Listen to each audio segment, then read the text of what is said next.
Hello, welcome. I'm Allison Van, the Executive Director of CRESS, and we are here for another of the Productivity During Pandemic speaker series.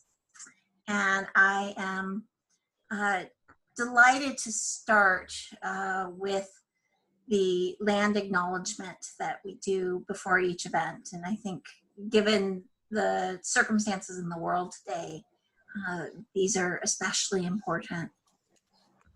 So we'll begin by honoring and thanking the Haudenosaunee and Anishinaabe nations as the traditional inhabitants of the land where McMaster stands. To say that is to acknowledge a debt to those who were here before us and to recognize our responsibility as guests to respect and honor the intimate relationship Indigenous people have to their land.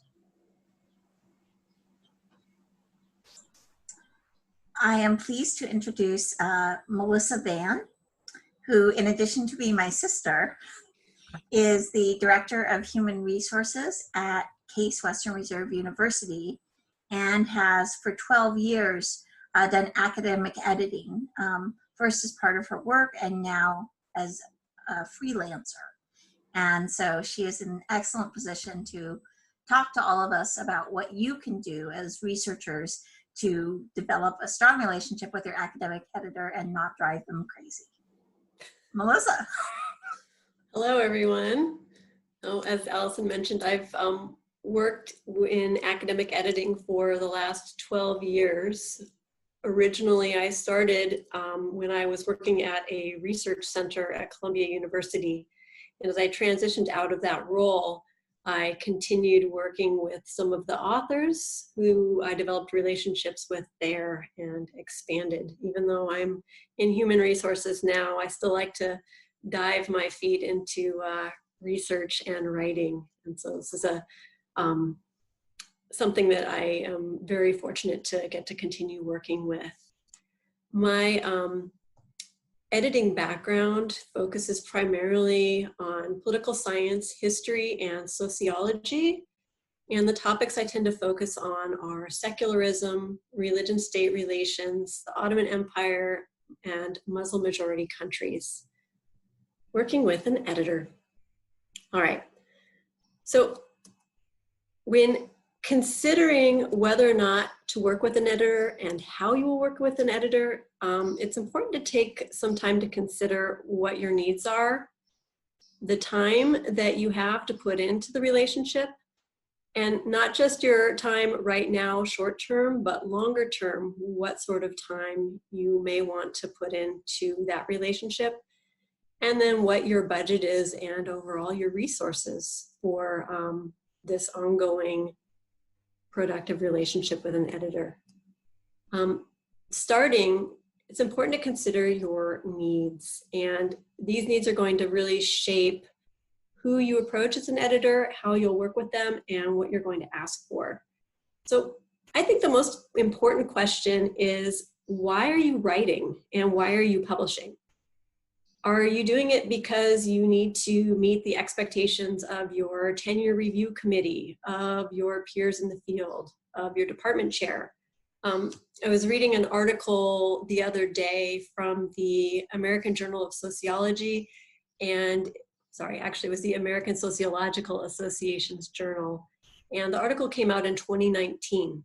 The author looked at publication rates by recently hired assistant faculty and recently hired, what are they called? So recently hired assistant professors. Anyway, what it showed was that the publication rates of assistant professors back in the 1990s are half of what they are now in the 2010s, 2020. So new assistant faculty right now are publishing at twice the rate of the folks who started 30 years ago. So that's a very, very big jump. Most of that is with peer-reviewed articles, peer-reviewed journals, but a very big jump. And some other publications have also looked at what faculty are producing these days to see consistently if there's an increase For the hard sciences, over their careers, faculty tend not to be producing more than they were 30 or 40 years ago, but it's front loaded. So the bulk of the work is happening now. So new faculty are really putting in the effort, and they're having to publish less as they get tenured and move through their career. So I think that this is a big pressure for a lot of folks who are newer to academia to churn out the work. So why are you writing? Are you writing because you have to? How much of that is the reason you're writing? How much is your reason for writing because your research needs to reach a particular audience, particular set of practitioners, technicians, a particular portion of the public, and the type of writing that you're doing needs to meet those folks where they are. And that's going to be a different type of writing and a different style than you would do for your peer-reviewed journal or for a monograph that you're creating. Maybe your research has some particular import or impact on society, or your ideas do, and so you need to get them out to a broader audience. And so that's something that you're really looking at and thinking about. And maybe the reason you're writing is because it's a beautiful craft, it's an art form, and that's something that you want to cultivate with in yourself, and you want to develop and you want to perfect. And so you want to not just get your ideas out, but do it in a way that's moving and meaningful and gets under people's skin and really makes an impact. So the next question is, what are you writing? Are you writing journal articles that are going to be in peer-reviewed journals? Are you writing pieces that are for more of a general audience that will be in magazines, on news sites, online platforms? That's a different type of writing. Those are different ways you create arguments, that you deal with evidence. Maybe you are writing a book for the first time. And so that's a very different project to attack than some of these other pieces. So what are you really trying to create, both short-term and then longer-term over your career? And then who are you writing for? Are you writing for your peers in your field? Are you writing for these technicians or practitioners? Maybe you're investigating best practices in a field and you need to get some information out to folks, and that's what you're focusing on. Maybe you are writing to funders and thought leaders in the areas that you work on. And maybe you're trying to reach a broader public through some of those more general platforms that I mentioned. So who are you writing for? These things will all influence who you might choose as an editor, to what extent you would work with an editor, and how you would work with that editor. And finally, really important, I mean, have you taken the time to get a very, very strong peer critique of your writing? Do you have a clear and accurate assessment of your strengths and weaknesses? Do you know what you need to work on? Because those weaknesses may be addressable with an editor as you work on the different pieces and projects throughout your career. So it's really about what you need.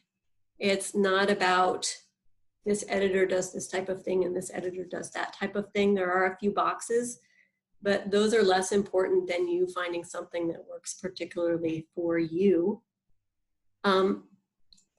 There are types of editors that may better suit your needs than others.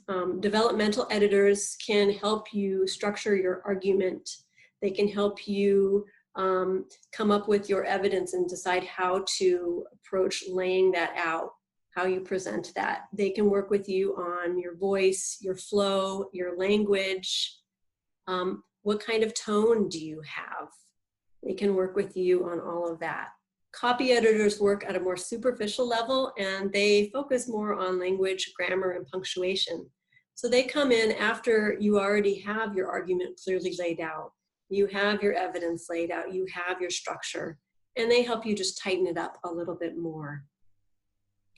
You may need somebody who really deeply understands your field or area of focus. If it's something that's very technical, or requires a lot of back knowledge. You may want to find somebody who deeply understands your audience. If you're trying to reach an audience you haven't worked with before or reached before, or it needs a different tone or approach, finding somebody who has successfully penetrated that audience market is going to be very important to you. Some academics write in a way that's very, very insular. And so it may be better to find an editor for you who isn't a specialist in your area or your field. And so they'll be able to help break you out of your little box and help you reach some more people than you would otherwise. So again, depending on your strengths and weaknesses and what your intentions are, who you should choose or look for in an editor, what you should choose or look for will really differ. It's also important to think about language when you're thinking about editing. And I hope you can take a minute just to think back to an experience you've had of reading someone either in your field or another field who really got under your skin in the best way. Their ideas came across clearly, they were great ideas, but they also were communicated in a way that was filled with life and meaning. And so 2 days later, a month later, it keeps popping up. That is good writing. There's no reason academic writing cannot be good writing. Writers who are able to present their ideas in a way that the reader doesn't have to work to disentangle the meaning from the piles of academic jargon, wonderful. Very few authors actually take the time to do that. So if this is something that's important to you, this is something that an editor also can work with you on to help you develop a unique, clear, and personal voice in your writing. So then we come to the question of time.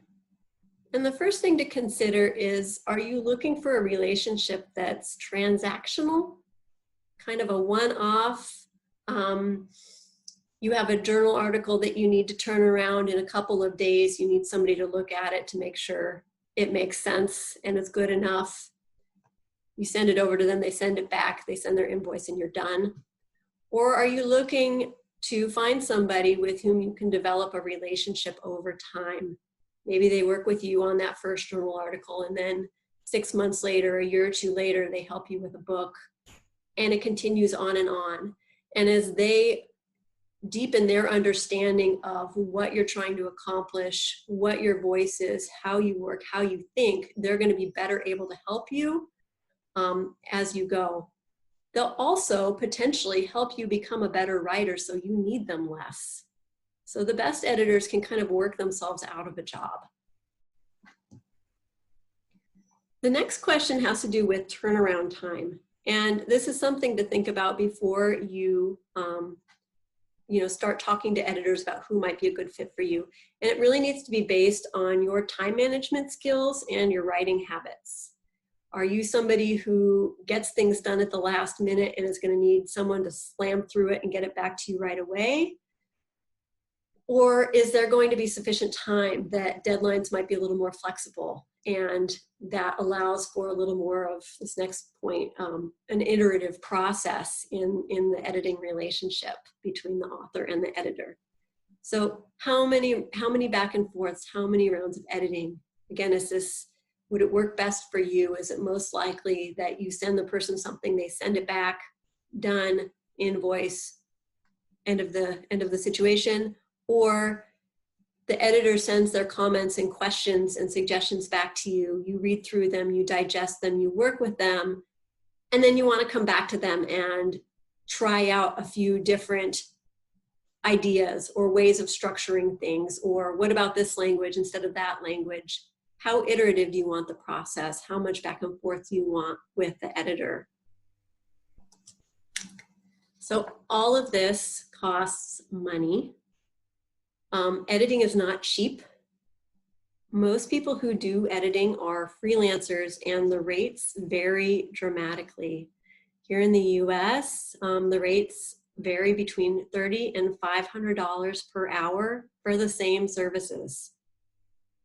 There's almost no rhyme or reason to it, and price isn't a determinant of quality in any way. So I have the rates by hour, but editors may quote price by page or by word. And so it's important to have a sense of what editors may or may not be able to do in an hour, so you can get a sense of what the cost might be to you. These are very general estimates, and they vary depending on the level of complexity in your work, the level of familiarity the editor has with your field, your audience, all of those kinds of things. And as you can see, developmental editing takes the most time and is the most expensive, because the editor is not just working with your language, they're working with the structure as a whole. They're working with the whole thing. And so it takes a lot of time and a lot of care, every word, every sentence, to really do a deep dive and make sure you're conveying as best as possible what your meaning is. So you can see this is fairly expensive. For a full book, let's say a 300-page book, developmental editing and then a second round of copy editing, that can cost you between $5,000 and $20,000. Usually it's between $5,000 and $10,000, but it's expensive. And so for most people, editors are prohibitively expensive to use frequently. So in that situation, it's good to start by looking at what resources your institution has that you can tap into. And I don't know the level of McMaster's resources, but faculty writing centers often have coaches or other resources faculty can use to improve their writing. They may have lists of people available to do editing.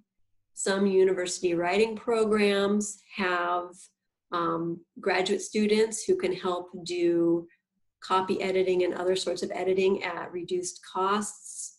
So there may be resources available to you at less of a cost for sort of standard editing work. Because of its expense, it can be good to use editing just for special opportunities. If you are going to embark on a writing project that's different than what you're used to, let's say you're used to doing journal articles and it's time to start working on a book, that would be a really good time to work with a developmental editor, especially in the beginning stages, to help with structure, laying out the argument, and your voice. That's also the case for folks who are moving from dissertation to publishable book. The way you write that, the way you present evidence, and your voice are all going to be very different. Editors can also be very important outside of published works for things like fellowship applications or special publications, either that have a lot of meaning to you or can be particularly beneficial or influential in your career. So please consider them for things like that as well. Finally, how do you find the right person? There are tens of thousands of English language editors available around the world, all findable on the internet. And there are resources like the Editors Association of Canada that somebody can sign up with and join. And there are a ton of online hubs for freelance editors.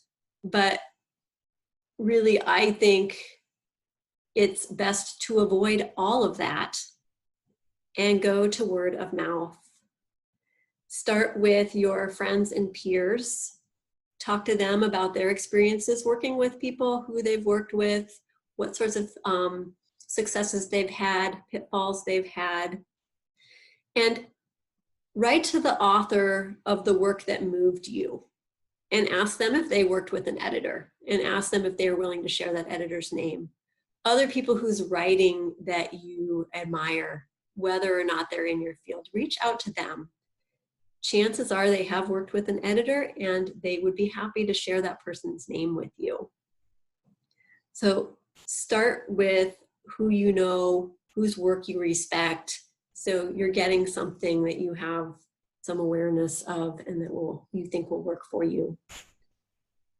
Once you've found some names, talk to the people, preferably in person or via Zoom, and give them a really clear sense of where you're going, what you're looking for, what you want to do. Some of these questions I've laid out for you. What your timing is like, how you like to work, what do you want to work on, what sort of relationship do you want to have with this person. Find out who they've worked with, what sorts of things they've worked on, how they approach their work. And if they're willing, send them a one-page sample of your writing and see what they come back with. How would they approach it? What do they think the strengths and weaknesses are? And that'll give you a good sense of whether or not the two of you are on the same page, and you'll be able to work together productively. Ask them a lot of questions. Inundate them with questions, because it's really frustrating both for the editor and the writer to start a process and then halfway through it's clear it doesn't really work. You know, the writer kind of pays the bill and that's it. It's disheartening on both sides. So the extent to which you can really vet the person up front and make sure it's a good fit, that's useful both for you and for the editor. Then, you know, you can always ask for a reference. Ask them about a work they're particularly proud of, who that was by, and if they are willing to share that person's name with you, and if you can contact that person, find out what that person's experience was like working with the editor. And make sure you review their contract before signing it. All freelance editors should have a contract. There's some standard boilerplate language that should be in there. But it's really important to make sure that there is language about how the relationship can be severed and by whom. Who owns what work? What happens if things are late? All of those kinds of things really need to be answered in that contract so you don't end up in a messy situation and you're missing a submission deadline or something like that. So hopefully all of this helps you in thinking about how to approach a relationship with an editor and what you would need out of it, and finding someone that suits your needs.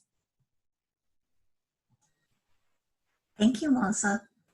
I have some questions for you. Okay. You talked about when things go wrong, and it struck me that trust is probably a major factor in these relationships. How do you, with newer clients, begin to establish trust? I tend to want a lot of conversation with the authors I work with. I ask them a lot of questions about what they're looking for, works that they have been impressed by and enjoyed. And I like to do a little starter job for them if it's a big project, to make sure we're on the same page. So they give me a chapter and I do a few pages and send it back. And then we have a conversation about, is this what you're looking for? Are you looking for something deeper, different? And then we go from there. And trust develops over time. It's very easy to break. You know, it's really important on both sides that the communication is there and it's consistent. That's why the question of whether or not you want a relationship with the editor is important. When you have conversations with authors that are in fields that are less familiar to you, it sounds like you tend to be a much more engaged developmental kind of editor. Do you get concerned about expanding out your disciplinary experience, or is that something that being a competent editor, there's no issue with going beyond what you have done in the past? I think there can be an issue, and that's a question that I have a lot of the time. And there are some jobs that I have not followed through with, because it's clear that they need somebody who's much more of an area specialist. You know, I don't know a lot about the Middle East arms trade, for example. And so maybe, you know, the topic is a little too technical for what I can really bring to it. So in cases where I'm working with a piece that's on a topic that I'm not particularly familiar with, I, again, spend a lot of time talking with the author about what is standard in the field, what their reader should know and should not know. I point out the places in the work where I don't know what they're talking about, or it's not quite clear, or this particular aspect of, you know, Ottoman land policy is not clear to somebody who doesn't know that. And then it's really up to them to decide, yes, my reader will understand this, or, oh, that's perhaps a good place to put in a footnote to have a little more explanation about what this is. So yeah, it really depends. When you've had situations where the relationship with the author has been harder, more challenging to get to a place that you're both really happy with, what are some of the hallmarks of relationships that have been more difficult? The most difficult relationships I have encountered are with authors who have, for whatever reason, I generally don't know, not been willing to communicate with me about what they need or want. So it's unclear to me if I am meeting those needs or not meeting those needs. And then generally the relationship just gets severed. But it's unclear why. It's unclear if it has to do with the nature of the work, what they're getting, they have other responsibilities, the project blew up, they decided they don't need an editor after all. With folks with whom I have an ongoing relationship, there are times when I present to them different stylistic choices and they make their choice. But, you know, it is completely their work and their choice. So I can present suggestions and they do with it what they will. I have no ownership over the product. So I think that's important, that an editor does not get attached to their suggestions. And if the author decides, I'm not going that way, I mean, not only is that the author's choice, that's going to make the work as strong as it's, you know, as it can be, because it is really the author's work. If some of the faculty who are hearing this or graduate students would be interested in talking with you, how might they reach you? I have my little thank you here. I am at mizzvan@gmail.com. Well, thank you so much, Melissa. It's been incredibly informative.